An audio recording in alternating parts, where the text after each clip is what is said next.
Puji Tuhan. Selamat pagi Bapak Ibu sekalian yang saya kasih di dalam Tuhan Yesus Kristus. Kembali kita akan mendengarkan renungan firman Tuhan pada pagi hari ini.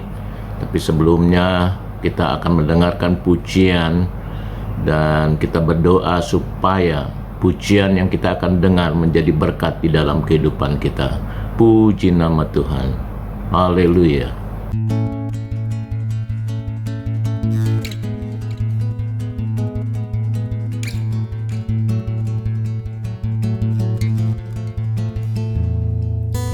Bapa, Kau setia, takkan meninggalkan, dan ku percaya Engkau milikku dan ku milikmu. Kerinduanku tinggikan namamu, karena ku tahu Engkau dalamku dan ku dalammu. Ubah hatiku seputih hatimu, setulus salibmu, kasihmu Tuhan. Biar mataku seperti matamu, pancarkan kasihmu. Ku mau jadi sepertimu.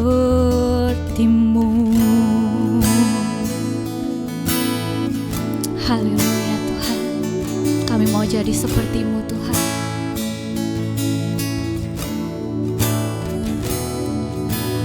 Bapa, Kau setia, takkan meninggalkan, dan ku percaya Engkau milikku dan ku milikmu.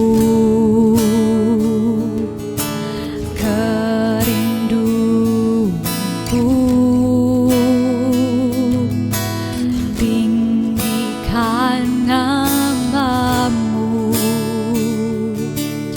karena ku tahu Engkau dalamku dan ku dalammu. Ubah hatiku seputih hatimu, setulus salibmu, kasihmu Tuhan. Biar mataku seperti matamu, pancarkan kasihmu. Ku mau jadi sepertimu. Ku mau jadi sepertimu.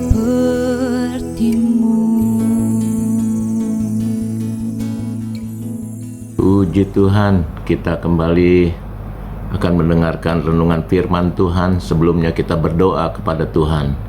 Segala puji syukur bagimu di tempat yang maha tinggi. Kami bersyukur kalau pada pagi hari ini kembali kami datang di hadirat-Mu. Kami ingin mendengar renungan firman-Mu Tuhan. Engkau urapi kami dengan kuat kuasa Roh Kudus-Mu Tuhan, agar firman yang tertanam di dalam kehidupan kami lakukan, agar kami tetap setia iring kepadamu. Terima kasih Tuhan, kami siap mendengar firman-Mu di dalam nama Tuhan Yesus Kristus. Haleluya, amin. Puji Tuhan, Bapak Ibu sekalian yang saya kasihi di dalam Tuhan Yesus Kristus. Kembali kita akan mendengarkan renungan firman Tuhan. Renungan firman Tuhan pada pagi hari ini dengan tema tanah yang berbatu-batu. Apa yang dimaksud dengan tanah yang berbatu-batu, saudara? Kalau kita lihat beberapa pengertian mengenai tema yang berbatu-batu, yang pertama adalah benih firman yang jatuh di atas berbatu adalah orang-orang yang mendengar firman Allah dan menerimanya dengan sukacita, tetapi tidak berakar, saudara. Mereka hanya percaya sebentar, tetapi ketika kesulitan datang, mereka segera berbalik dari Allah. Mereka hanya mendengar firman Tuhan, tetapi tidak berakar, saudara. Yang kedua dikatakan, yang di atas batu firman itu ialah orang yang serta mendengar, menyambut perkataan itu dengan sukacita.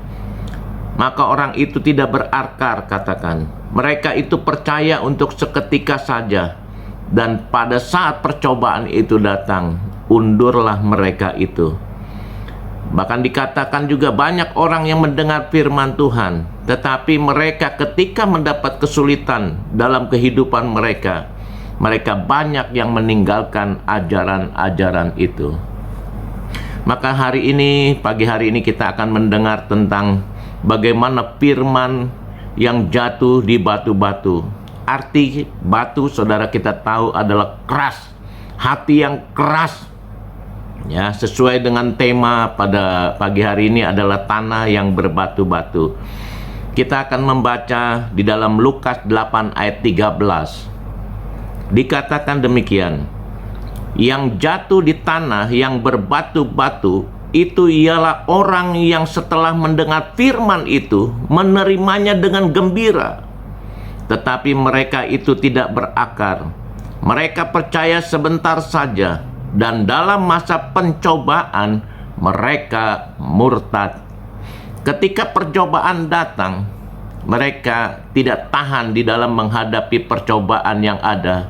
Saat-saat ini tekanan kehidupan kita sebagai anak-anak Tuhan silih berganti, bahkan sampai kita menghadapi COVID-19 juga, Tuhan. Sampai hari ini, bagaimana tekanan ekonomi, tekanan kehidupan, sakit penyakit terus menghantui. Dan firman Allah katakan bahwa firman yang jatuh di batu-batu itu tidak kuat, hanya mendengar tapi tidak mengerti, sehingga mereka tidak berakar, bahkan mereka undur daripada Tuhan. Di dalam Lukas 8 ayat 6 dikatakan, sebagian jatuh di tanah yang berbatu-batu, dan setelah tumbuh ia menjadi kering karena tidak mendapat air. Puji nama Tuhan. Kalau saat ini kita kembali mendengar perumpamaan dari Tuhan mengenai firman Tuhan, di mana firman itu jatuh di batu-batu. Kalau saudara mengerti bagaimana firman itu, dia jatuh di batu-batu, dia terhimpit, bahkan dia menjadi kering, bahkan tidak kuat ketika menghadapi badai yang ada. Mereka undur daripada Tuhan. Bahkan dikatakan dia murtad, undur jauh daripada Tuhan. Tetapi saya percaya orang-orang yang diberkati Tuhan, orang-orang yang dikuatkan Tuhan, dan bagaimana kita merubah supaya hidup kita di batu yang keras ini, supaya Tuhan rubah menjadi baik, menjadi orang-orang yang diberkati oleh Tuhan.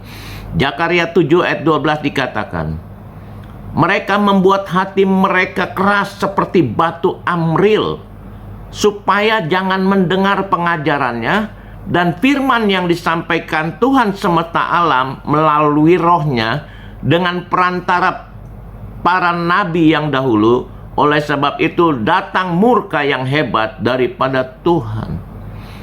Mereka yang mendengar firman Tuhan, mereka yang dikeraskan hatinya, itu akan mendatangkan murka Allah dalam kehidupan setiap orang yang tidak melakukan kebenaran firman Tuhan. Saat ini ada beberapa hal yang ingin saya sampaikan. Bagaimana kita merubah hati yang keras menjadi seperti batu itu, menjadi hati yang baik, hati yang berkenan di hadapan Tuhan. Ada beberapa hal yang ingin saya sampaikan pada pagi hari ini. Yang pertama adalah di dalam Yakobus 1 ayat 21 dikatakan, kita buang segala kotoran dalam hatimu. Apa itu kotoran itu? Yang suka menghambat menerima kebenaran firman Tuhan. Itu adalah perbuatan-perbuatan daging. Saudara bisa lihat di dalam Galatia 5 ayat 19 tentang perbuatan-perbuatan daging. Oleh karena itu kita akan baca Yakobus 1 ayat 21 dikatakan begini. Sebab itu buanglah segala sesuatu yang kotor dan kejahatan yang begitu banyak itu, dan terimalah dengan lemah lembut firman yang tertanam di dalam hatimu yang berkuasa menyelamatkan jiwamu. Yang pertama kita harus buang sesuatu yang kotor di dalam kehidupan kita. Buang segala kejahatan di dalam kehidupan saudara. Supaya ketika firman kita terima dalam hati kita, itu akan berubah menjadi perbuatan-perbuatan yang baik, dan kita diberkati oleh Tuhan. Bahkan dia sanggup menyelamatkan jiwa saudara dan saya. Puji nama Tuhan. Yang kedua, bagaimana hati yang keras, hati yang seperti batu itu bisa berubah menjadi hati yang baik, menjadi tanah yang baik. Yang kedua, kita harus jadi pelaku firman. Kita tidak bisa hanya mendengar firman, kita dengar kemudian kita sebentar lagi ketika kita menghadapi badai, kemudian kita menjadi undur, bahkan murtad. Firman Allah katakan di dalam Yakobus 1 ayat 22 ditekankan, tetapi hendaklah kamu menjadi pelaku firman dan bukan hanya pendengar saja, sebab jika tidak demikian kamu menipu diri sendiri. Sebab jikalau seorang hanya mendengar firman saja dan tidak melakukannya, ia seumpama seorang yang sedang mengamat-amati mukanya yang sebenarnya di depan cermin, saudara. Kalau kita tidak sebagai pelaku firman, firman Allah katakan firman itu akan hilang begitu saja dan kita tidak berakar. Dalam 1 Petrus 4 ayat 11 dikatakan, jika ada orang yang berbicara, baiklah ia berbicara sebagai orang yang menyampaikan firman Allah. Jika ada orang yang melayani, baiklah ia melakukannya dengan kekuatan yang dianugerahkan Allah, supaya Allah dimuliakan dalam segala sesuatu karena Yesus Kristus. Ialah yang empunya kemuliaan dan kuasa sampai selama-lamanya. Yang ketiga, saudara, bagaimana merubah hati yang ada? Kita harus penuh dengan Roh Kudus. Hati kita harus penuh dengan Roh Kudus. Kalau kita ingat kisah Rasul ayat 7, 54 sampai 60 tentang bagaimana Stefanus ketika menghadapi badai dia tetap kuat. Maka firman Allah katakan di dalam kisah 7 ayat 55. Tetapi Stefanus yang penuh dengan Roh Kudus menatap ke langit, lalu melihat kemuliaan Allah dan Yesus berdiri di sebelah kanan Allah. Dia kuat menghadapi badai yang ada, bahkan sampai mati dirajam. Oleh karena Roh Kudus memenuhi hidupnya, sehingga firman yang ditanamkan dalam kehidupannya menjadi kekuatan yang baru. Terima kasih. Firman Allah tidak saya panjangkan, kita akan berdoa dan mengakhiri firman Allah. Segala puji syukur bagimu di tempat yang maha tinggi. Kami bersyukur Tuhan, kami telah mendengar firman-Mu. Biarlah Engkau robah hati kami menjadi hati yang baik, hati yang diberkati Tuhan. Kami percaya dalam kami melakukan aktivitas, kami serahkan hidup kami hanya di dalam tangan-Mu. Biar kami boleh menjadi pelaku-pelaku firman, bahkan kami dipenuhkan dengan Roh Kudus. Terima kasih Tuhan. Kami sudah berdoa dan mengucap syukur di dalam nama Tuhan Yesus Kristus. Haleluya. Amin.